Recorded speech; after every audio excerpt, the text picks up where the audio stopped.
money politik Mbak sebetulnya. Karena Iya, kemarin iya, saya pernah maju memang plur, saya tidak bagi-bagi uang. Oh iya. Walaupun memang kalah. Tapi saya berharap nanti di sana juga tidak ada bagi-bagi uang lah. Ya. Saya pengen program dan pengabdian murni. Tapi kalau saya nggak tahu, kalau tadi sibuk kelakar.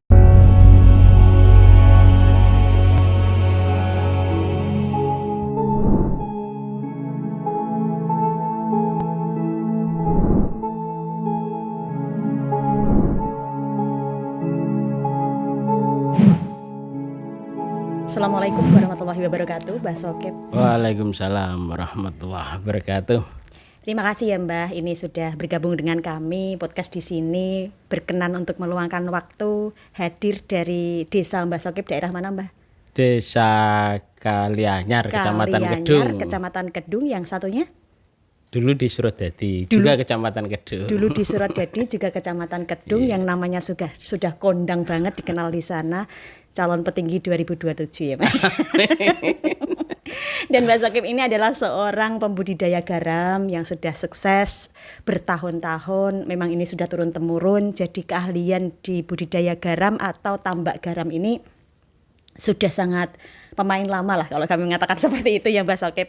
Dan di sini kita berusaha untuk menjadi kota percontohan buat Jepara siap mensukseskan swasembada garam nasional. Ini tentunya tugas yang tidak mudah, harus butuh konsentrasi penuh dan harus butuh dengan itu yang namanya keteguhan, keuletan dalam pembuatan atau tambak garam ini tadi. Dari Mbah Sokip, untuk tema yang dipilih Mbah Sokip ini, harus bagaimana kita sebagai warga masyarakat Jepara mendukung program pemerintah swasembada garam nasional ini supaya bisa tercapai. Seperti apa Mbah Sokip? Ya jadi gini Mbak, sebetulnya program ini kan dari pemerintah pusat yang di tahun 2027 nanti harus sudah tidak impor garam. Karena kebutuhan garam nasional kan total sekitar 4 juta ton kan. Sementara produksi garam lokal itu kalau di kemarau yang sangat kering itu sekitar 2,5 juta ton. Jadi masih ada kurang untuk mencukupi kebutuhan, makanya impor. Nah harapannya supaya tidak impor itu ditutup, harga garam bisa stabil, petambak garam harus siap untuk mensuplai garam, memproduksi untuk kebutuhan garam nasional. Harapannya begitulah. Kalau sudah impor ditutup, harganya di tingkat petambak garam insya Allah akan stabil. Harapannya begitu. 2026 ini? 2027. Nanti 2027. ya itu harus sudah impor ditutup. Harapannya kan 2026 ini sudah mulai persiapan start, nanti 2027 mudah-mudahan kemaraunya sangat kering, jadi kebutuhan hampir 4 juta ton itu bisa tercukupi. Berarti itu sudah program pemerintah dan sudah ketok palu ini Mbak? Kelihatannya begitu Mbak. Iya. Saya sih optimis itu sudah diketok palu karena kan itu sudah ditarget sejak lama sebetulnya. Cuma kesiapan dari stakeholder di tingkat bawah pemerintahan pusat kan keinginannya 2027 termasuk yang saya dengar itu ini membuka lahan baru ekstensifikasi untuk tambak garam di Nusa Tenggara Timur sana di Pulau Rotendai itu sekitar 12.000 hektar itu untuk tambak garam. Itu untuk mempersiapkan swasembada garam itu. Lah kita di Jepara salah satu kabupaten yang memproduksi garam kan juga harus siap walaupun mensuplainya sekitar 50 sampai 60 ribu ton lah per tahunnya. Iya, tapi ini secara prediksi insya Allah bisa ya? Insya Allah bisa. Ya. 2026, 2027 ini prediksi yang kita sering mengikuti rilis BMKG Pak. 2026, 2027 ini kemaraunya bagaimana gitu kita update terus. Karena prediksi BMKG untuk selama ini yang saya amati itu kelihatannya tepat gitu. Iya. Dengan kerjasama dan juga kolaborasi antara masing-masing kabupaten per kabupaten lain ya, ini se-Indonesia, guyup gitu, akhirnya nanti swasembada garam itu bisa tercapai ya Pak? Mudah-mudahan bisa, karena kan ada komandannya produksi garam itu kan sekarang di Kementerian Kelautan Perikanan. Di seluruh Indonesia ada 10 provinsi penghasil garam, kurang lebih 42 kabupaten yang produksi garam. Yaitu ada sekitar 25.000 hektar tambak garam. Ini ditambah dengan Rotendai tadi yang 12.000, mudah-mudahan bisa tercapai. Kalau 1 hektar menghasilkan 100 ton saja, insya Allah kebutuhan garam nasional yang sekitar 4 juta ton bisa terpenuhi. Kalau Mbah Sokip sendiri di Jepara ini, berapa hektar yang sudah Mbah Sokip kelola dari mulai dulu sampai sekarang, Mbah?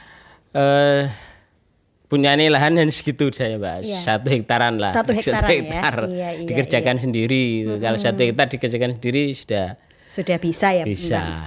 Ndungkap ya itu ya, nyukupi ya. Untuk 1 hektar yang Mbah Sokip kelola ini, strategi apa atau cara-cara yang bagaimana supaya dalam pembuatan atau pengelolaan garam ini tidak terjadi kerugian, tidak terjadi kegagalan, dan panennya juga bagus meskipun cuaca kadang kurang mendukung atau seperti apa, kemarau basah atau gimana itu katanya itu, yang kayak gimana itu Mbah? Mulai 2011 sebetulnya kan sudah ada teknologi, Mbak. Selain sebelum 2012 kan kita membuat garam itu secara tradisional. Sekarang ada sentuhan teknologi. Seperti apa itu? Yang pakai geomembran itu. Itu penutup gitu ya? Enggak. Istilahnya alas supaya garam itu tidak menyentuh ke tanah. Jadi air laut dimasukkan ke meja kristalisasi. Kalau dulu kan langsung ke tanah. Ke tanah itu dia air ada yang terserap di tanah.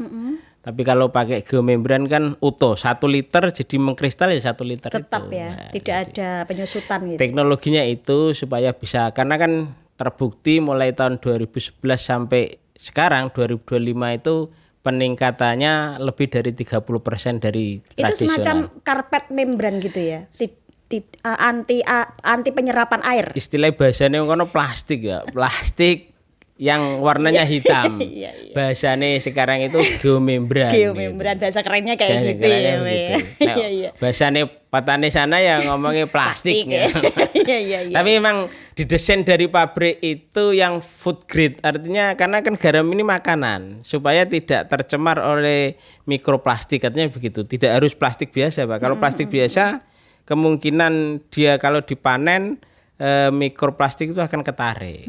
Jadi kalau sudah masuk di butiran garam nanti malah repot nanti. Kalau kondisinya sempat ya tadi ketika di talk show Mbak Sokip mengatakan ada kemarau basah.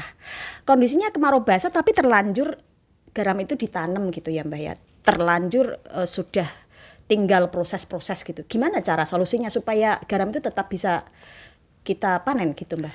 Jadi gini Mbak, Gusti Allah itu istilahnya membagi musim di Indonesia terutama di Jepara kan ada 2, kemarau dan musim penghujan ya. Di musim kemarau itu awal dari Mei sampai Oktober. Tetap di antara Mei sampai Oktober itu walaupun kemarau tetap masih ada hujan-hujannya sedikit. Nah, biasanya kita hanya sekedar melihat cuaca di atas.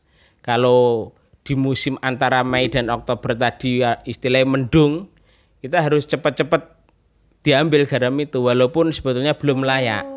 Jadi seandainya masa panen itu 7 hari, tapi karena cuaca khawatir kena hujan, kita harus cepat dipanen. Panen paksa berarti. Panen ya. paksa. Tidak terus garamnya nanti garam muda namanya. Dari segi kualitas memang menurun Mbak, kurang bagus. Tapi mungkin atau gimana gitu tapi apa beli buat yang penting rupoh berwujud bergaram gitu. Tetap nanti istilah penyusutannya akan banyak. 1 hektar yang Mbah Sokip miliki ini, proses awalnya ketika mau menambak proses awalnya ya Mbah ya ini ya. Itu berapa hari atau berapa bulan Mbah? Setelah itu nanti tinggal per minggu panennya atau per hari panennya atau per berapa hari? Jadi Mei sampai Oktober kan 6 bulan ya. Dari awal pertama Mei full ini itu kita 1 hektar loh Mbah yang Mbah Sokip kelola. Tidak panen karena pengelolaan, enggak panen pengelolaan. Kita mulai panen nanti di bulan Juni. Mei, Juni. Juni mulai panen ya 1 bulan. Proses, nanti setelah itu setiap hari kita bisa panen. Karena kan 1 hektar itu dipetak-petak meja kristalisasi kecil. Jadi sekitar ukuran 300 meter persegi lah. Iya. Jadi ada 5 sampai 7 petak. Tapi di awal harus nunggu 1 bulan ya Mbak? Iya, karena memproses air dari laut kan BE-nya 2, istilahnya salinitase. Itu 2, kita naikkan supaya jadi BE 25. 2 jadi 25 itu yang butuh proses. Butuh proses. Setelah 1 bulan itu dengan proses-proses yang sedemikian rupa, bisa setiap hari panen? Setiap hari. Sampai musim penghujan tiba. Wih, keren ya di Ya sini. kadang di tengah-tengah musim kemarau itu kadang ada hujan. Seperti tadi lah. Tapi dengan teknologi geomembran itu bisa dipermudah, bisa panen lagi. Untuk penjagaannya sendiri seperti apa? Apakah harus selalu ditungguin secara ketat gitu seperti budidaya ikan gitu atau bagaimana itu Mbak? Kalau khusus garam loh ya. Kalau garam itu tidak seketat budidaya, Mbak ya. Tapi setiap hari walaupun sebentar, seandainya tidak panen karena sesuatu hal ya, tetap harus ketambak. Ya minimal manajemen air lah, ngalirkan air. Karena garam itu kan seni memanage air sih. Iya. Supaya air itu dari BI2 tadi dari laut kita naikkan ke meja sebelum masuk meja kristalisasi kan ada meja peminian, meja evaporasi supaya BE-nya bisa jadi 25. Lah 25 itu mengkristal dia. Lah bisa jadi 25 kan kita harus walaupun hanya setengah jam katakanlah itu harus ada ditambah. Berarti, Minimal malik meninjau lah kitir, ya. kincir angin itu loh. Karena angin kan ada yang kalau pagi itu dari timur arahnya dihadapkan ke timur, sore airnya dari kincir barat ya. gitu. Walaupun Mengikuti sekarang arah angin itu ya tadi. betul. Itu hanya sekedar itu kalau tidak kalau panen. kondisi saat ini kan musim hujan ya Mbah ya. Terus kemudian tambak itu diapakan Mbah? Garam selesai, kita harus supaya tambak itu bisa menghasilkan, kita rubah jadi budidaya bandeng. Sementara bandeng, Mbak. Bisa ya kayak gitu Bisa, ya. bisa. Yang awalnya budidaya tambak garam, kalau musim hujan beralih ke budidaya ikan, Iya. tambak bandeng itu tadi. Oh gitu ya. Kalau bandeng menguntungkan nggak Mbah itu? Dibanding dengan garam untungnya tidak terlalu signifikan, Mbak. Karena budidaya bandeng kan juga tradisional, tidak kita kasih makan secara intensif. Iya. Harus penuh dengan pemantauan ketat juga ya ini ya. Karena supaya tidak istilah ngurmat makhluk hidup itu kan ada makhluk nyawanya hidup. ya di sini ya. Dan kenapa kalau memang itu butuh proses ketat dan untungnya tidak begitu signifikan kok dilakukan? Tadi daripada lahan itu nganggur, tidak produktif. Iya. Kan setelah garam musim 6 bulan tadi, Mei sampai Oktober kita garam. Supaya nggak ebro gitu ya kalau orang Jepara. Bro istilahnya. November sampai April supaya iya. nanti di bulan Mei ketika persiapan lahan lagi untuk garam ada yang diambil. Iya, Istilahnya dimanfaatkan itu, saat musim hujan beralih ke Iya. budidaya gitu ya. Nanti bulan Mei sampai Oktober main lagi di garam. Bagus itu ya Mbak. Dan di sini kalau misalnya ada harga-harga yang anjlok gitu, antisipasinya kayak gimana itu Mbak? Jadi paling kita masukkan ke gudang. Nimbun? Ditimbun lah istilahnya. Iya, Nanti iya. purna jual ketika harga garam dan naik kita jual hanya itu Oh gitu, strateginya kayak gitu ya Mbak. Kalau anjloknya garam tuh harganya seberapa Mbak? Dulu pernah sampai 250 per kilo. Itu sudah tidak menguntungkan lagi Murah kalau itu. banget. Iya, pernah. Iya, Tapi sekarang kalau harga segitu mungkin banyak yang kukut istilahnya. Sekarang sudah nggak Tapi ada. minimal harus Rp500 minimal. Sudah. Itu istilahnya cokbok. Iya, Makanya saya sudah berharap nggak ada itu harga segitu 1.000. ya. Iya. 1.000. Rata-rata ini 1.000 ya Harus Mbak ya. 1.000. Pernah nggak harga tinggi gitu? Pernah di tahun 2000 yang terdekat kemarin 2022 itu bisa menyentuh sampai 5.000 per kilo. Weh, ini. Nah, tahun ini per hari ini 2.500. Wah, termasuk tinggi ya, Iya, Mbak. tinggi, lumayan Iya, tapi hasilnya nggak Enggak maksimal. maksimal karena panas basah Iya, ya. basah, kemarau basah. Kemarin 2025 kemarin itu. Iya. Harga tinggi tapi kemaraunya basah. Nah, Iya. itu repot. Kalau harga turun, harga anjlok, kemaraunya bagus. Memang gitu. Biasanya nek bahan produksi banyak kan bahan melimpah, harganya jatuh. Itu kayak ya harapannya kan ada iya. investor yang mau mengelola Oke, produksi iya. petambak garam ini. Yang dipingini Mbah Sokip sekarang ini mungkin pernah audiensi dengan pemerintah atau seperti apa dengan pemangku kebijakan ke depannya untuk para petani garam di Kabupaten Jepara ini supaya bisa menuju ke itu tadi loh Mbah, swasembada garam nasional itu tadi ya. Mungkin ada strategi-strategi baru, anjuran dari pemerintah setelah dilakukan audiensi atau seperti apa sehingga ketemu titik terang gitu ya Mbah ya, solusi terbaik untuk menuju ke sana. Ya, ini kan sedang digarap sejak tahun 2022 kemarin sampai sekarang. Ada Dinas Perikanan, ada Bapeda, DPM TSP. Sudah ya Kabupaten Mbak ya Jepara, berarti ya, iya. sudah duduk bareng ya. Duduk bareng sering, bahkan Iya, satu iya, bulan iya. bisa 2-3 Wah, kali berarti kan sudah dalam rangka ya. mensinkronkan itu supaya ada investor masuk ke Jepara untuk membuat pabrik Garam khusus yang gitu ya. Besar gitu ya. menyetok istilahnya menampung produksi petambak garam di Jepara. Oke. Harapannya begitu. Dan itu akan terlaksana. Mudah-mudahan kelihatannya sudah ada terontong-terontong istilahnya gitu. Ya semoga ya Mbak ya, itu harapannya. Dan mungkin dari Mbak Soket sendiri juga selaku petani garam sekian lama, istilahnya petani garam turun temurun ya ini ya. Seperti apa yang diinginkan? Ya, kestabilan harga. Kestabilan harga itu memang harus ditunjang ada perusahaan investor yang bikin pabrik di sini, karena kan garam dari tingkat petambak itu produksi kan tidak harus bisa dikonsumsi karena masih berupa raw material kan, krosok itu harus diolah lagi. Nah, butuh pengolahan itu supaya di Jepara sendiri ada agar biaya transportasinya tidak terlalu jauh. Akhirnya bisa menekan transportasi dan bisa menaikkan harga garam di tingkat petambak garam. Ya semoga apa yang diinginkan dari para petani garam ya Mbah ya ini bisa terwujud, bisa tercapai. Dan Mbah Sokip juga angan-angannya yang tadi sempat disampaikan menuju 2027 ini juga sukses berhasil ya Mbah ya. Dan kira-kira kalau misalnya berhasil Mbah, kalau misalnya memang iya gitu ya tahun 2027 untuk Mbah Sokip sendiri, apa sih yang mau dibawa kemana ini program-programnya Mbah Sokip untuk 2027 buat masyarakat dan desa di sana, di tempatnya Mbah Sokip? Mana itu Mbah? Kalianyar. Kalianyar. Yang mayoritas penduduknya nggak begitu banyak ya, kayaknya ringan banget ya ini, menang telak ini. Ini visi misinya apa, programnya kayak gimana Mbah dengan garam yang ada ini?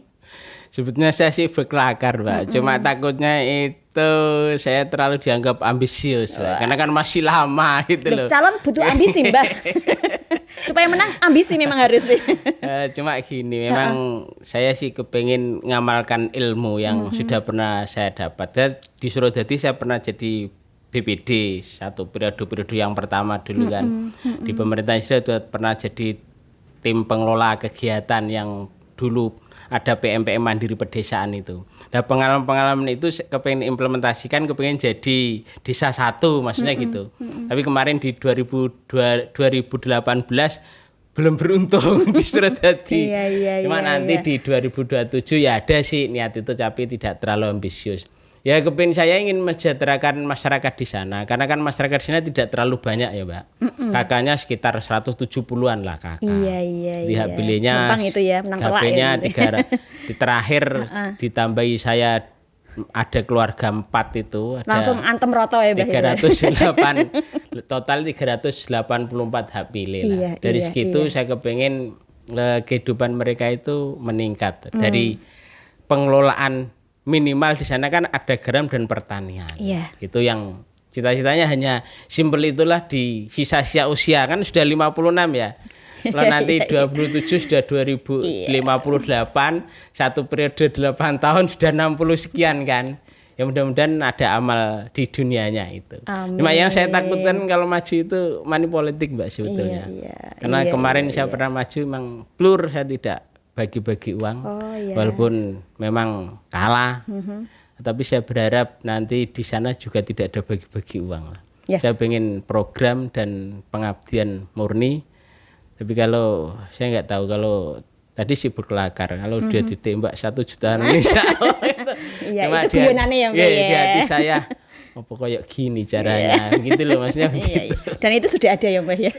Dengan menimbun-nimbun garam itu tadi ya. Baik Mbah, semoga sukses lancar 2027. Keren ini Mbah Sokip number one. Assalamualaikum warahmatullahi wabarakatuh. Waalaikumsalam warahmatullahi wabarakatuh.